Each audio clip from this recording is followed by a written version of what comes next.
কি সমস্যাটা কি? সমস্যা তো আছেই। আমরা সিনিয়র এখানে দাঁড়ায় আছি আর তুমি সালাম না দিয়ে চলে যাচ্ছ। কি সিনিয়রদের রেসপেক্ট করতে জানো না নাকি?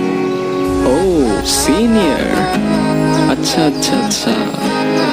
সরি, আমি আসলে এত সিনিয়র টিনিয়র মানি না। যে আমাকে রেসপেক্ট করে আমি তাকে রেসপেক্ট করি, আর যে করে না তাকে নো ওয়ে। ও দেখি বেয়াদবি করতেছে আবার। হ্যাঁ, কান ধরে উঠবাস কর 100 বার। कैन করবো? আমি বলছি তাই।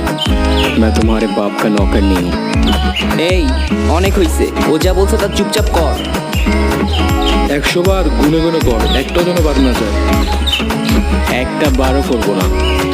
লাস্ট ওয়ার্নিং দিচ্ছি, কানে ধরো। ধরবো না আমি, আজব তো। কেন না ধরলে কি করবা?